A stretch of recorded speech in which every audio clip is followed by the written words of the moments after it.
বিসমিল্লাহির। আজ আমরা স্থানীয় মান হিসাব করার নিয়ম শিখব। এখানে লেখা আছে একক, দশক, শতক, হাজার, অযুত, লক্ষ, নিযুত, কোটি। আমরা একটি বিষয় লক্ষ্য করব, একক থেকে যখন আমরা দশকের ঘরে আসছি, এখানে দেখো 10 করে বৃদ্ধি পেয়েছে, 10 করে বৃদ্ধি পায়। অনুরূপভাবে যদি আমরা দশকের ঘর থেকে শতকের ঘরে আসি, এখানে দেখো আমাদের 10 করে বৃদ্ধি পায়। তাহলে এখানে যদি আমরা 10 করে বৃদ্ধি করি, 10 করে বৃদ্ধি পাচ্ছে। হাজারের ঘর থেকে অযুতের ঘরে আসলে এখানে আমাদের কত করে বৃদ্ধি পাবে? 10 করে বৃদ্ধি পাবে। অযুত থেকে লক্ষের ঘরে আসলাম, এখানে আমাদের 10 করে বৃদ্ধি পাবে। লক্ষ থেকে নিযুতের ঘরে আসলাম, দেখা যাচ্ছে যে 10 করে বৃদ্ধি পাচ্ছে। আর নিযুত থেকে কোটির ঘরে আসলাম, এখানেও আমাদের 10 করে বৃদ্ধি পাচ্ছে। সুতরাং যখন আমরা স্থানীয় মান নির্ণয় করব, দেখা যাচ্ছে একক, দশক, শতক, হাজার, অযুত, লক্ষ, নিযুত, কোটি প্রত্যেক ঘরেই 10 করে বৃদ্ধি পাবে। তার একটি আমরা উদাহরণ দিচ্ছি। এখানে লক্ষ্য করো যে 5251, এটা যদি আমরা স্থানীয় মান নির্ণয় করি, তাহলে হচ্ছে একক স্থানীয় অঙ্ক, একক স্থানীয় অঙ্ক সমান কত হবে? 1 হবে আমাদের 1। এরপরে 5 একক দশক, তার মানে একক দশক, 5 দশক সমান কত হবে? 5 10 50। 2 শতক সমান, তাহলে 2 শতক সমান, তাহলে 2 গুণন 100, তার মানে 10 গুণন 10 ছিল ওখানে, তার মানে মানটি হবে কত? 200। 5000, তার মানে কি হবে? 5 গুণন 10 গুণন 10 গুণন 10, তার মানে 5000 হতে গেলে দেখো এখান থেকে আমাদের 10 আসতেছে, স্থানীয় মান এখান থেকে 10 হবে, এখান থেকে আমাদের কত হবে? 10 হবে। তার মানে 3টে 10 গুণ করলে কত হবে? আমাদের 100। তাহলে 5000 হলে 5100 গুণ করলে কত হবে? 5000। তাহলে আমরা এইভাবে একক স্থানীয় মানগুলো আমরা নির্ণয় করতে পারি। এখন আমাদের একটি গুরুত্বপূর্ণ অঙ্ক আমরা বিশ্লেষণ করব। অঙ্কটি আমরা সকলে লক্ষ্য করি। এখানে অঙ্কটিতে বলা হয়েছে 555 এর মাঝের অঙ্কের স্থানীয় মান কত? এই প্রশ্নটি বাংলাদেশ ন্যাশনাল ক্যাডেট কোর অধিদপ্তর অফিস সহকারীতে আসছিল 2021 সালে। এই অঙ্কটি যদি আমরা লিখি 555, তাহলে দেখা যাচ্ছে 5 এককে 5 হবে, তারপরে 5 দশক, 5 দশকের যদি দ্বিগুণ করে বৃদ্ধি 10 করে বৃদ্ধি পারবে, তাহলে 5 10 50। 5 শতক, 5 শতক দ্বারা কি হবে? তাহলে এখান থেকে 10, এখান থেকে আমাদের 10, 10 10 কত? 100। তাহলে শতক বলতে 100 কে বোঝায়। 100 দ্বারা যদি 5 কে গুণ দিই, তাহলে কত হবে? 500। যদি আমরা এটাকে যোগ করি, তাহলে মানটি হবে 555।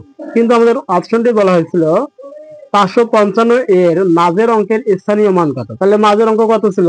5। তাহলে এই 5 এর স্থানীয় মান কত? মাঝের অঙ্কের স্থানীয় মান কত আছে আমাদের? 50। তাহলে সঠিক উত্তরটি হচ্ছে আমাদের 50। 8,56,974 সংখ্যাটি 6 এর স্থানীয় মান ও অভিহিত মানের মধ্যে পার্থক্য কত? এখানে যে কথাটি বলা হয়েছে, এই সংখ্যাটির মধ্যে 6 এর স্থানীয় মান, তাহলে আমাদেরকে প্রথমে 6 এর স্থানীয় মান নির্ণয় করতে হবে এবং 6 এর অভিহিত মানটা জানতে হবে। জানার পর এই দুটোর মধ্যে পার্থক্য কত হবে। এই প্রশ্নটি প্রবাসী কল্যাণ ব্যাংক লিমিটেড এর সিনিয়র অফিসার 2014 সালে এসেছিল। তাহলে স্থানীয় মান থেকে এই অঙ্কটি করার জন্য প্রথমে আমাদেরকে যে কাজটি করতে হবে সেটি হলো, আমরা প্রথমে সংখ্যাটি লিখবো আর কি 74।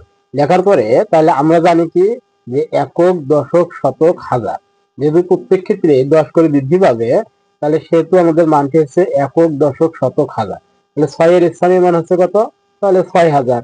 6 এর স্থানীয় মান 6000 এবং 6 এর স্থানীয় মান এবং অভিহিত মান, তাহলে অভিহিত মান বলতে বোঝানো হয়েছে 6কেই বোঝানো হয়েছে। তাহলে অভিহিত মান, অভিহিত মান হচ্ছে 6। তাহলে এখন বলছে মানের মধ্যে পার্থক্য কত? এখানে বলা হয়েছে মেন যে বিষয় সেটা হচ্ছে পার্থক্য কত। পার্থক্য যদি আমরা বের করতে যাই, তাহলে আমরা যদি ওই 6000 থেকে আমরা যদি 6কে বিয়োগ দিই, তাহলে মানটি আসতেছে 6 আছে 10 বাকি 4 হাতে থেকে 1, এক আছে 10-এর বাকি 9, হাতে থাকে 1, এক আছে 10-এর বাকি 9, হাতে থাকে 1, এক আছে 6-এর বাকি 5, তাহলে 5,994। তাহলে সঠিক অপশন হচ্ছে আমাদের গ। তাহলে এইরকম 6-এর স্থানীয় মান এবং অভিহিত মান চাইতে পারে, 6-এর স্থানীয় মান বা সক্রিয় মানও বলা হতে পারে। তাহলে এই অঙ্কগুলো খুবই গুরুত্বপূর্ণ, আপনারা সবাই পাশে থাকবেন। এবং যারা এই অঙ্কটি বুঝেছেন তারা অপর একটি অঙ্ক অঙ্ক এত এর এত সংখ্যাটিতে 7-এর সক্রিয় মান এবং এবং স্থানীয় মানের পার্থক্য কত, এটি পুগলি ব্যাংক লিমিটেড সিনিয়র অফিসারে এসেছিল। আপনারা যারা বুঝেছেন তারা এই অঙ্কটির উত্তর কমেন্ট বক্সে জানাবেন। এখানে বলা হয়েছে এক অঙ্কের বৃহত্তম সংখ্যা কোনটি? পরিবার পরিকল্পনা অধিদপ্তরের কর্মচারী নিয়োগের ক্ষেত্রে আসছিল 2013 সালে। যে এক অঙ্কের বৃহত্তম সংখ্যা, এখানে বলা হয়েছে যে অপশনগুলোর মধ্যে দেওয়া আছে 7, 8, 9, 10। এখানে আমাদের সঠিক উত্তরটি দিতে হবে। আমরা বৃহত্তম সংখ্যা বলতে সর্বোচ্চ বুঝি তাকে 9কে, কারণ যখন বলা হয় 2 অঙ্কের বৃহত্তম সংখ্যা লেখো, তখন আমাদেরকে লিখতে হয় 2টি 9। 2 অঙ্কের ক্ষুদ্রতম সংখ্যা কত? তাহলে 1 দিয়ে আমাদের কি হবে? 0 হবে। যদি বলা হয় 3 অঙ্কের বৃহত্তম সংখ্যা কত, তাহলে কি হবে? 3টা 9 হবে। 3 অঙ্কের ক্ষুদ্রতম সংখ্যা কত? 1 দিয়ে 2টা 0 হবে। তাহলে যেহেতু বৃহত্তম সংখ্যা বলতে আমরা কাকে বুঝি? 9কে বুঝি, তাহলে সঠিক উত্তর হচ্ছে আমাদের 9। এরপরে আমরা দেখব যে 5 অঙ্কের ক্ষুদ্রতম সংখ্যা কোনটি? তাহলে আমরা একটু আগে দেখলাম যে আমরা একটু আগে দেখলাম যে 3 অঙ্কের ক্ষুদ্রতম সংখ্যা। এখন এখানে বলা হয়েছে 5 অঙ্কের ক্ষুদ্রতম সংখ্যা। তাহলে এই 5 অঙ্কের ক্ষুদ্রতম সংখ্যা কোনটি? পরিবেশ অধিদপ্তর কম্পিউটার অপারেটর ছিল 2020 সালে। আমরা এখান থেকে আমরা নির্ণয় করার চেষ্টা করব। এখানে 4টি অপশন দেওয়া আছে, সঠিক উত্তরটি আমরা নির্বাচন করব। 5 অঙ্কের ক্ষুদ্রতম সংখ্যা বলতে আমরা প্রথমে 1 লিখব, 1 লেখার পর এরপরে 4টি শূন্য দেব আমরা, তাহলে এটি হবে আমাদের 5 অঙ্কের ক্ষুদ্রতম সংখ্যা। এরপরে আমরা আরো একটি অঙ্ক লক্ষ্য করব যে 5 অঙ্কের বৃহত্তম ও ক্ষুদ্রতম সংখ্যা দুইটির যোগফল কত? এই অঙ্কটি এসেছিল প্রতিরক্ষা মন্ত্রণালয় 2016 সালে। আমাদের বলা হয়েছে 5 অঙ্কের বৃহত্তম সংখ্যা। তাহলে 5 অঙ্কের বৃহত্তম সংখ্যা বলতে আমরা বুঝি 5টি 9, 5টি 9 এবং ক্ষুদ্রতম সংখ্যা বলতে আমরা বুঝি যে 1 দিয়ে আমাদের 4টি শূন্য হবে। এখন বলছে সংখ্যা দুটির যোগফল কত? তাহলে সংখ্যা দুটির যোগফল তাহলে আমরা যোগ করি 9, 9, 9, 9, 9 আর 1-এ 10। তার মানে আমাদের আসতেছে একক দশক শতক হাজার অযুত লক্ষ 1,09,999। তাহলে সঠিক উত্তরটি হচ্ছে আমাদের, এখান থেকে আমরা নির্বাচন করব 1,09,999। সঠিক উত্তরটি হচ্ছে আমাদের খ। একটি সংখ্যার একক স্থানীয় অঙ্ক a এবং দশক স্থানীয় অঙ্ক b হলে সংখ্যাটি কত? অঙ্কটি বিভিন্ন মন্ত্রণালয় ও ব্যক্তিগত কর্মকর্তা নিয়োগে এসেছিল 2018 সালে। এখানে অঙ্কটি যে কথাটি বলা হয়েছে একটি সংখ্যার একক স্থানীয় অঙ্ক কত? a। আচ্ছা, যদি একক স্থানীয় অঙ্ক হয় তাহলে একক একক স্থানীয় অঙ্ক স্থানীয় অঙ্ক একক স্থানীয় অঙ্ক হচ্ছে a।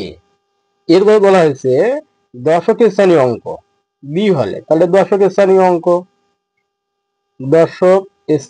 অঙ্ক b, যেহেতু দশকের ক্ষেত্রে 10 গুণ করে বৃদ্ধি পাবে, তার মানে হচ্ছে 10b। এখন বলা হয়েছে সংখ্যাটি কত? তাহলে সংখ্যাটি যদি আমাদেরকে নির্ণয় করতে বলা হয় তাহলে আমাদেরকে এই একক স্থানীয় অঙ্ক এবং দশক স্থানীয় অঙ্ক যোগ করতে হবে।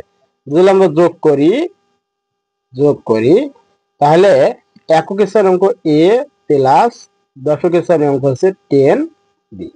তাহলে সংখ্যাটি আমাদের আসতেছে a প্লাস 10b। তাহলে সঠিক উত্তর হচ্ছে আমাদের a প্লাস 10b। যারা এই অঙ্কটি বুঝেছেন তাদের জন্য অপর একটি অঙ্ক আমি দিচ্ছি। অঙ্কটি সঠিক উত্তরটি আপনারা কমেন্টে জানাবেন যে একটি সংখ্যার শতক, দশক ও একক স্থানীয় অঙ্ক যথাক্রমে পি কিউ আর হলে সংখ্যাটি কত? এখানে শতক বলতে পি কে বোঝানো হয়েছে, দশক বলতে কিউ কে বোঝানো হয়েছে, একক বলতে আর কে বোঝানো হয়েছে। হলে সংখ্যাটি কত? সকলেই কমেন্ট বক্সে উত্তরটি জানাবেন। 0, 1, 2, 3। দ্বারা গঠিত বৃহত্তম ও ক্ষুদ্রতম সংখ্যার মধ্যে পার্থক্য কত হবে? অঙ্কটি এসেছিল 31তম বিসিএস। আমরা সর্বপ্রথম জানব বৃহত্তম ও ক্ষুদ্রতম সংখ্যা কি। যখন কোনো ডিজিট থেকে বৃহত্তম সংখ্যা নির্ণয় করতে বলা হবে, সর্বপ্রথম বড়টি আমরা লিখব 3, 2, 1, 0। এই সংখ্যাটি হচ্ছে বৃহত্তম সংখ্যা, বৃহত্তম সংখ্যা। এবং ক্ষুদ্রতম সংখ্যা হবে ক্ষুদ্রতম সংখ্যা হবে যে ক্ষুদ্রতম সংখ্যার ক্ষেত্রে আমাদেরকে মনে রাখতে হবে শূন্য দ্বারা কোনো সংখ্যা গঠিত হতে পারে না। তাই সবচেয়ে শূন্য থেকে বড় যে সংখ্যাটি আছে তাই নিতে হবে 1। এরপরে আমরা শূন্য বসে দেব 2, 3। কারণ ক্ষুদ্রতম সংখ্যা হচ্ছে 1, 0, 2, 3। এখন বৃহত্তম এবং ক্ষুদ্রতম সংখ্যা নির্ণয় করার পর এখন আমাদের চাওয়া হয়েছে কি এই দুটির মধ্যে পার্থক্য কত হবে। পার্থক্য মানে কি বিয়োগফল। যদি আমরা এটা বিয়োগ করি তাহলে 3 আছে 10 বাকি 7, হাত থেকে 1, 2 একে 3, 3 আছে 11 বাকি 8, হাতে থেকে 1, 1 আছে 2 এর বাকি 1, হাতে নাই 1 আছে 2 এর বাকি 3 এর বাকি 2। তাহলে পার্থক্য আসছে কত আমাদের? তাহলে পার্থক্য আসলো 2187। তাহলে সঠিক অপশনগুলোর মধ্যে সঠিক উত্তরটি হচ্ছে 2187, ঘ নম্বরটি। তাহলে সঠিক উত্তর হচ্ছে ঘ। আমরা এরকম আরো একটি অঙ্ক আমরা দেখব যে 2,0,8,2 অঙ্কগুলো দ্বারা গঠিত বৃহত্তম ও ক্ষুদ্রতম সংখ্যার গড় কত। এখানে বলা হয়েছে বৃহত্তম সংখ্যা এবং ক্ষুদ্রতম সংখ্যার গড়। এই প্রশ্নটি এসেছিল বাংলাদেশ পরিসংখ্যান ব্যুরো অফিসক 2021 সালে। আমরা যদি বৃহত্তম সংখ্যা নির্ণয় করি, বৃহত্তম সংখ্যা কত হবে? 8,2,2,0। এরপর আমরা লিখবো ক্ষুদ্রতম সংখ্যা। তাহলে ক্ষুদ্রতম সংখ্যা কত হবে? যেহেতু শূন্য দ্বারা কোনো সংখ্যা গঠিত হয় না, তার মানে আমাদের এখানে লিখতে হবে 2,0,2,8। এখন বলা হয়েছে যে এই সংখ্যাগুলোর মধ্যে গড় কত।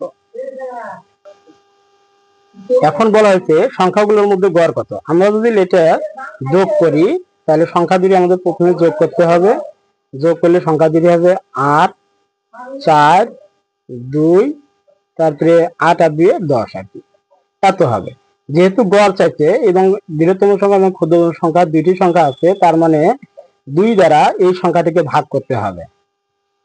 2 দ্বারা ভাগ করলে সংখ্যাটি আসে 5 দুগুণ 10, কাটি আসলো 2, 2 একে 2, কাটি আসলো 4, 2 দুগুণ 4, এরপরে কাটি আসলো 8, 4 দুগুণ 8। তাহলে 5124। তাহলে সংখ্যাটির গড় হচ্ছে 5124। সঠিক উত্তর হচ্ছে 5124। দশমিক ভগ্নাংশ হতে সাধারণ ভগ্নাংশ। তার মানে কি দশমিক ভগ্নাংশ দেওয়া আছে, আমরা সাধারণ ভগ্নাংশ কিভাবে প্রকাশ করতে পারি তার দুটো অঙ্ক আমাদের দেওয়া আছে। আমরা অঙ্ক দুটি লক্ষ্য করব। এখানে লক্ষ্য করা যাচ্ছে শূন্য করে দশমিক আছে এবং এরপরে আছে 4, 5। দশমিকের পরে যদি আমরা দশমিক উচ্চারণ করি তাহলে হবে 0.45। তাহলে এটা লেখার ক্ষেত্রে আমরা যে কাজটি করব সেটা হলো কি, যে প্রথমে আমরা সংখ্যাটি তুলে নিলাম। নেওয়ার পরে এই দশমিকের জন্য আমরা 1 লিখব এবং দশমিকের পরে যে কয়টা ডিজিট থাকবে, একটি দুইটি ডিজিটের জন্য আমরা 2টা শূন্য দেব। এখন সংখ্যাটি আমাদের আসলো 45/100। আমরা এটাকে ভাগ করতে পারি 5 দ্বারা। 5 নং 45, 5 200, 100। তাহলে সংখ্যাটি আসতেছে 9/20। তাহলে এটি ছিল দশমিক মান এবং এই সাধারণ ভগ্নাংশ আসলো 9/20। অনুরূপভাবে আরেকটি ভগ্নাংশ দেওয়া আছে 1.5। তাহলে আমরা এটাকে লিখতে পারি, উপরে লিখলাম 15, নিচে দশমিকের জন্য 1 দেওয়ার পরে আমাদের কত আসবে? একটা শূন্য আর কি। দশমিকের পরে একটি সংখ্যা আছে, একটি শূন্য। এখন আমরা যদি কাটাকাটি করি তাহলে 5 দিয়ে ভাগ যায়, 3 5 15, 5 দুগুণ 10, 3/2। তাহলে এটি হচ্ছে 1.5 এর সাধারণ ভগ্নাংশ, 3/2। অনুরূপভাবে আমরা আরো একটি অঙ্ক দেখব, আবৃত বা পৌনপুনিক দশমিক ভগ্নাংশ হতে সাধারণ ভগ্নাংশ। মানে আবৃত আবৃত সংখ্যা কাকে বলে? দশমিকের পরে যে সংখ্যাগুলো বারবার পুনরাবৃত্তি হয় তাকে আবৃত সংখ্যা বলা হয়। আবৃত সংখ্যাকে পৌনপুনিক দ্বারাও প্রকাশ করা হয়।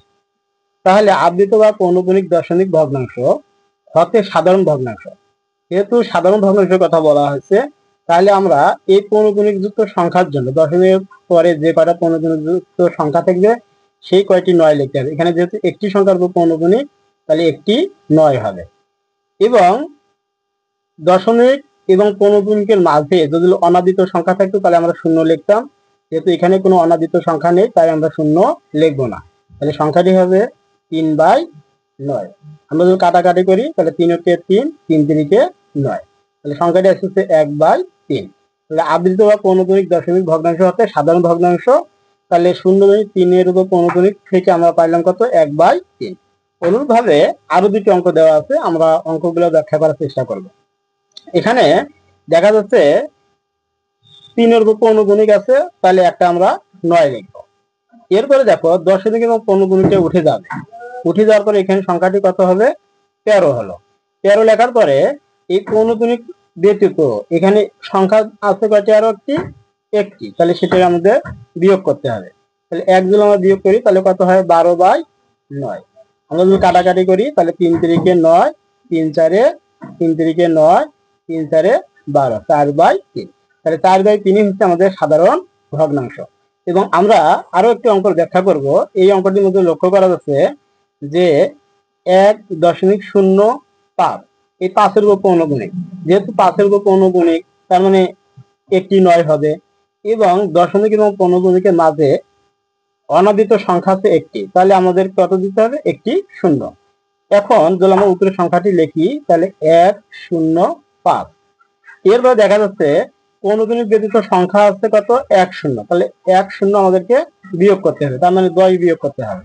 10 বিয়োগ করলে সংখ্যাটি আসছে 5, 1 আছে 10 বাকি 9, 1 1 মিলে গেলে 0, 0 লেখার দরকার নেই, নিচে হচ্ছে 90। যদি আমরা যেহেতু 5 আছে এবং নিচে 0 আছে, অবশ্যই 5 দ্বারা ভাগ যাবে। 5 দ্বারা যদি ভাগ দেই 5 কে 5, 4 কে আসলো 45, 5 9 45। 5 আবার যদি আমরা 90 কে 5 দ্বারা ভাগ দেই, 5 কে 5, 4 হচ্ছে 40, 5 আসছে 40, তাহলে 19/18 হচ্ছে সাধারণ ভগ্নাংশকে দশমিক ভগ্নাংশে রূপান্তর করা। তাহলে সাধারণ ভগ্নাংশ এখানে দেওয়া আছে 1/5, এরপর একটা দেওয়া আছে 7/2, এগুলোকে আমরা দশমিক ভগ্নাংশে রূপান্তর করব। তাহলে দশমিক ভগ্নাংশে রূপান্তর করতে গেলে আমাকে যে কাজটি করতে হবে যে ওই 1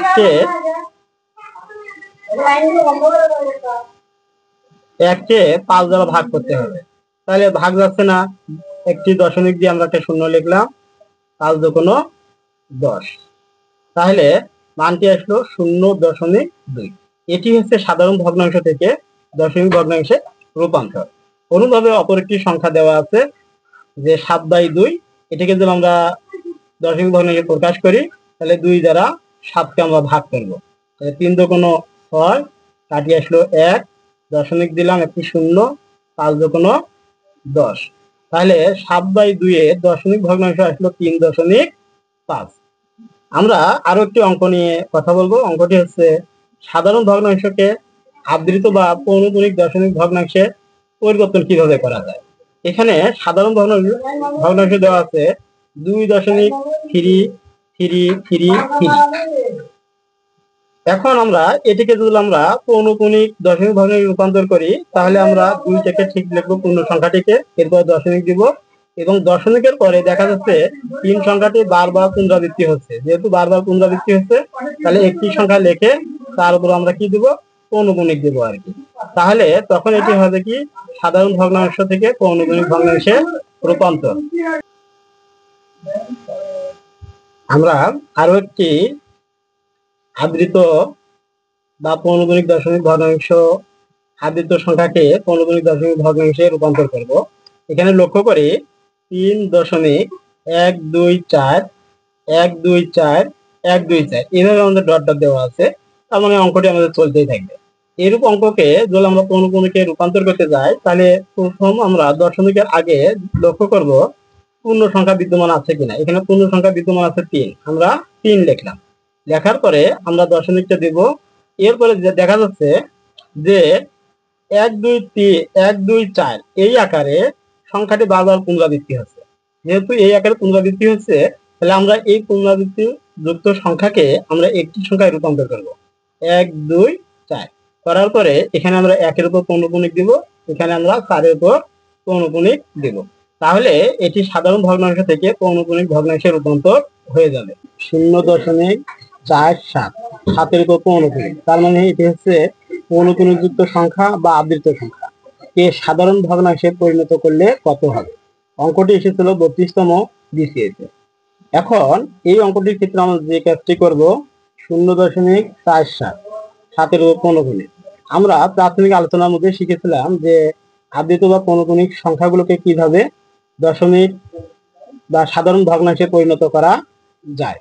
এখন অঙ্কটি লেখার পরে আমরা লক্ষ্য করলাম যে দশমিক দেওয়ার পরে যে 4 7 আছে, এর মধ্যে 7-এর উপর পৌনঃপুনিক, তার মানে একটি সংখ্যার উপর পৌনঃপুনিক হওয়াতে আমরা একটি 9 লিখব। এখন পৌনঃপুনিক এবং দশমিক এবং পৌনঃপুনিকের মধ্যে অনাবৃত অর্থাৎ যেটা আবৃত হয় না, অনাবৃত সংখ্যা আছে একটি, তার মানে একটি আমরা শূন্য দেব। এখন দশমিক এবং পৌনঃপুনিক উঠে গেলে সংখ্যাটি হবে কত, 47। আমাদেরকে লক্ষ্য করতে হবে পৌনঃপুনিক ছাড়া যে কয়টি সংখ্যা থাকবে সেই কয়টি সংখ্যা আমাদেরকে বিয়োগ করতে হবে। তাহলে বিয়োগ করলে আমাদের আসতেছে কত, 43/90, অর্থাৎ 0.47 পৌনঃপুনিক অর্থাৎ আবৃত সংখ্যাটিকে যখন আমরা সাধারণ ভগ্নাংশে পরিণত করলাম তখন আমরা উত্তর পেলাম 43/90। তাহলে সঠিক উত্তর হচ্ছে 43/90। 3/20 এর দশমিক ভগ্নাংশ কত। এখানে 3/20 সাধারণ ভগ্নাংশ দেওয়া আছে, এটাকে আমরা দশমিক ভগ্নাংশে পরিণত করব। অঙ্কটি এসেছিল প্রাথমিক বিদ্যালয় সহকারী শিক্ষক 90 সালে। এখন 3/20 কে যদি আমরা দশমিক ভগ্নাংশে পরিণত করতে যাই, এখানে দশমিকের মান দেওয়া আছে, আমরা সঠিক উত্তরটি আমরা লক্ষ্য করবো আর কি।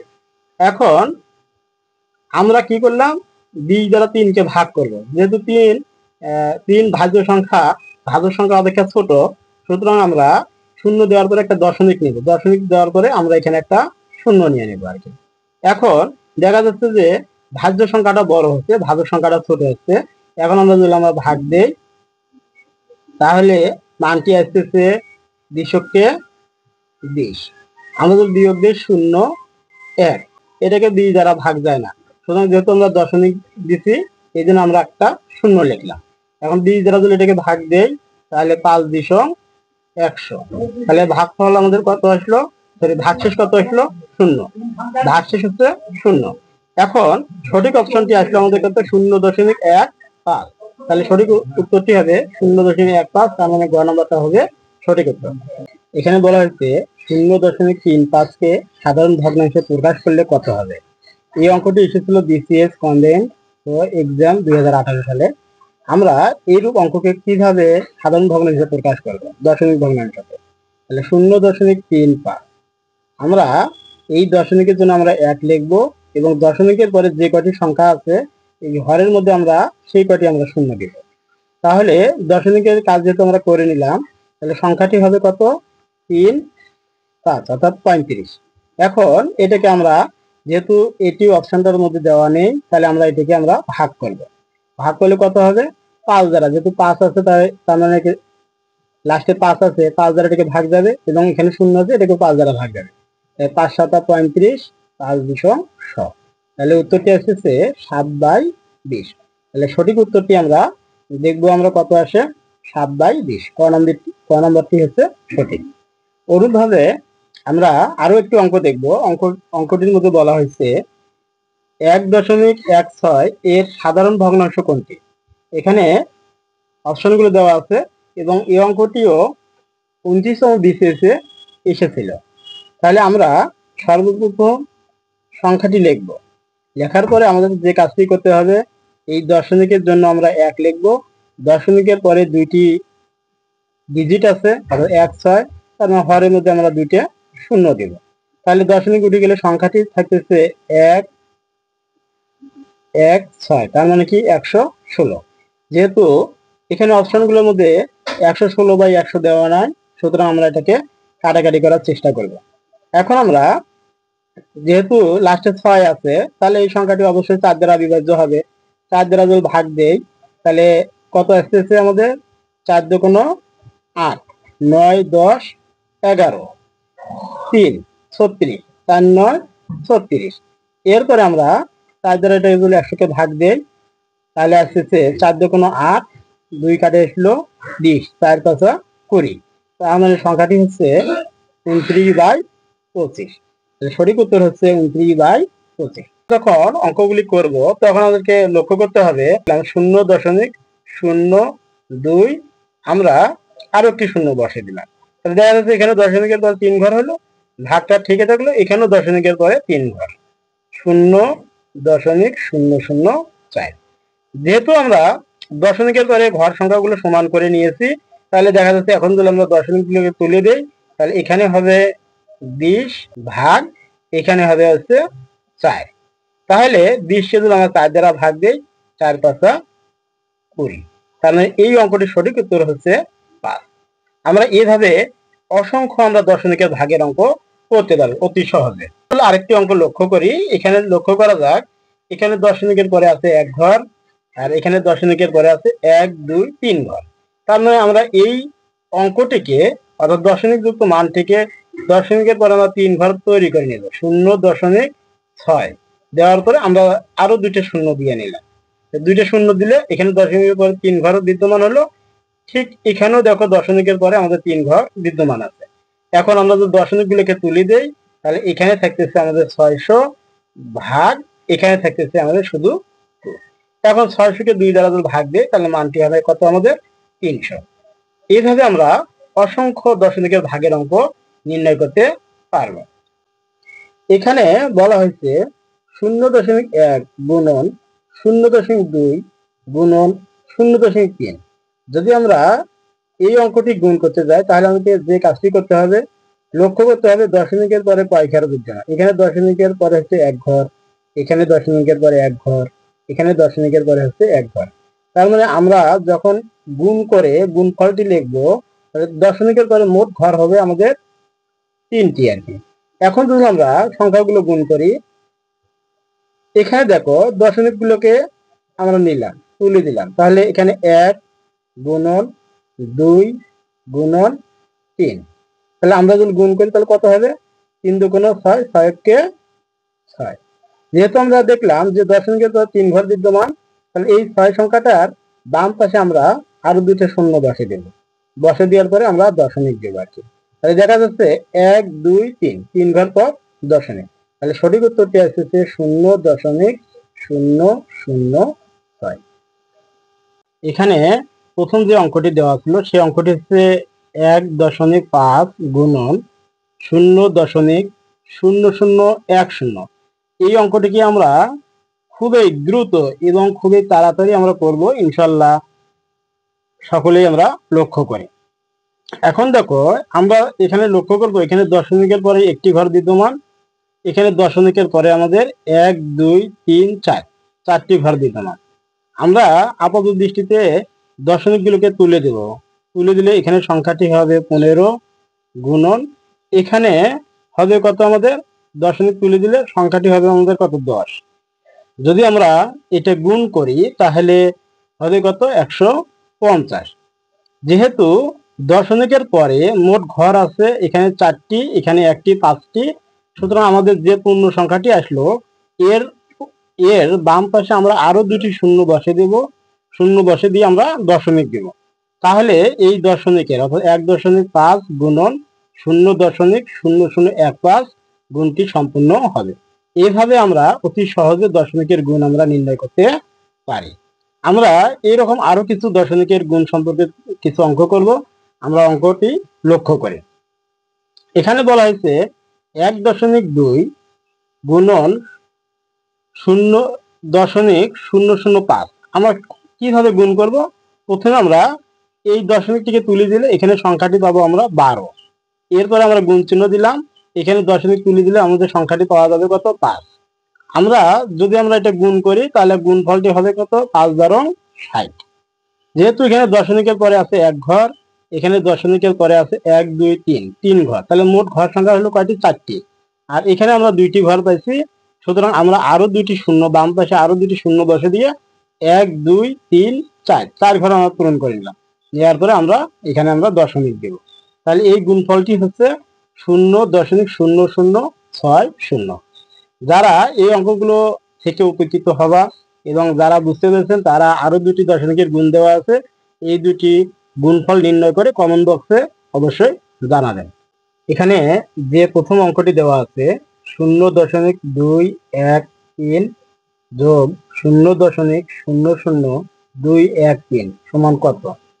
এই অঙ্কটি এসেছিল প্রবাসী কল্যাণ ব্যাংক এক্সিকিউটিভ অফিসার ক্যাশ 14-তে। এই অঙ্কটি আমরা কিভাবে করা যায় আমরা সেই বিষয়টি লক্ষ্য করি। এখানে বলা হয়েছে দশমিকের যোগ। আমরা দশমিকের যোগ কিভাবে করব? প্রথমে দেখো আমরা এখানে লিখলাম 0.213, এরপরে আমরা লিখলাম 0 পরে যে দশমিকের মানটি দেওয়া ছিল 0.00213। আমরা যখন দশমিকের যোগ করব এখানে দেখা যাচ্ছে দশমিকের পরে 3 ঘর বিদ্যমান, এখানে দশমিকের পরে হচ্ছে 5টি ঘর বিদ্যমান। তাই উপরের মানটিতে আমরা আরো 2টি শূন্য দিয়ে আমরা দশমিকের পরে ঘর সংখ্যাগুলো আমরা সমান করে নিলাম। এখন যদি আমরা এটাকে যোগ করি তাহলে ফলাফলটি আসে 3 1 5 1 2.0। এটি হচ্ছে দশমিকের যোগফল। কিন্তু এই অপশনগুলো দিকে আমরা যদি লক্ষ্য করি এখানে আছে 110, এখানে 10, এখানে 100, এখানে কোনোটিই নাই। যেহেতু এই অপশনটি এই 4টির মধ্যে বিদ্যমান নেই, সুতরাং সঠিক উত্তর হবে কোনোটি নয়। আসলে দশমিকের অঙ্কগুলো খুবই ইজি এবং খুবই সহজ। আমরা যদি বুঝতে পারি তাহলে আমরা অনায়াসে এই দশমিকের অঙ্কগুলো থেকে বিশেষ সহকারে বিভিন্ন পরীক্ষা আমরা একটি মার্ক কমন পেতে পারি। এরপরে আমরা 2 নম্বর যে প্রশ্নটি আছে সেটি আমরা যোগ করার চেষ্টা করব। 1 প্লাস 0.1 প্লাস 0.01 প্লাস 0.001 সমান কত? এটি এসেছিল প্রবাসী কল্যাণ ব্যাংক সিনিয়র অফিসার 14 সালে এসেছিল আর কি। আমরা যদি যোগ করি এখানে প্রথমে লিখলাম 1 যেহেতু এটা পূর্ণ সংখ্যার পরে যদি আমরা দশমিক দেই তাহলে এতে আমাদের কোনো সমস্যা হবে না, কিন্তু 1-এর আগে যদি আমরা দশমিক দেই তাহলে এই মানটা আমাদের কম হয় আর কি। এখন আমরা লক্ষ্য করব পরের যে মানটা ছিল 0.1, তারপরের মানটি ছিল 0.01, এরপরে মানটি ছিল 0.001। যখন আমরা যোগ করব আমাদেরকে লক্ষ্য করতে হবে দশমিকের পরে ঘরগুলো যাতে সমান থাকে। এখানে 3 ঘর আছে, এখানে 2 ঘর, একটা শূন্য দিলাম, এখানে 1 ঘর আছে তাই 2টা শূন্য দিলাম। এখানে কি দশমিকের পরে কোনো সংখ্যা নাই তাই আমরা 3টি শূন্য দিলাম। 3টি শূন্য দিয়ে দেখো দশমিকের পরে ঘরগুলো আমরা সবগুলো সমান করে নিয়েছি। তাহলে আমরা এখন লক্ষ্য করব যদি যোগ করি তাহলে এখানে হবে 1, এখানে হবে 1, এখানে হবে 1.1, তাহলে 1.111 এটি সঠিক উত্তর আসলো। তাহলে সঠিক উত্তরটি হচ্ছে ঘ। তাহলে দেখা যাচ্ছে দশমিকের একদম ইজি অঙ্ক যা সহজেই আমরা করতে পারি, এই অঙ্কগুলো বিভিন্ন সালের পরীক্ষার মধ্যে এসেছিল। তো আমরা আরেকটি অঙ্ক সলভ করব। অঙ্কটি আমরা লক্ষ্য করি 6.43 গুণন 10 সমান কত? অঙ্কটি এসেছিল বিভিন্ন মন্ত্রণালয় ও অধিদপ্তরের প্রশাসনিক কর্মকর্তা সাধারণ 2019 সালে আর কি। 4টি অপশন দেওয়া আছে, আমরা সঠিক উত্তরটি আমরা নির্ণয় করব। প্রথমে দেখো যদি আমরা দশমিকটিকে তুলি দেই তাহলে হবে কত? 643 গুণন 10। যদি আমরা এটা গুণ করি যেহেতু শূন্য আছে তার মানে শূন্য বাদ দিলে 1 হয়, 1 দিয়ে গুণ করলে 643 এবং শূন্যটা আমরা বসে দিলাম। এখন লক্ষ্য করি আমরা এখানে 2 ঘর পদ্মাসীন 1 2 2 1 2 2 ঘর পদ্মাসীন, তাহলে যদি আমরা 2 ঘর পর দশমিক দিই তাহলে 0 3 1 2 2 ঘর পর দশমিক দিলাম, তাহলে অপশনটি আসছে 64.3। তাহলে সঠিক উত্তর হচ্ছে খ। আমাদের এরূপ আরো একটি অঙ্ক দেওয়া আছে 100 গুণন 0.12 সমান কত? অঙ্কটি এসেছিল এনএসআই এর কম্পিউটার রেডিও টেকনিশিয়ান 2021। আমরা এই অঙ্কটি করে এর সঠিক উত্তরটি আমরা কমেন্ট বক্সে জানাবো। ধন্যবাদ সকলকে।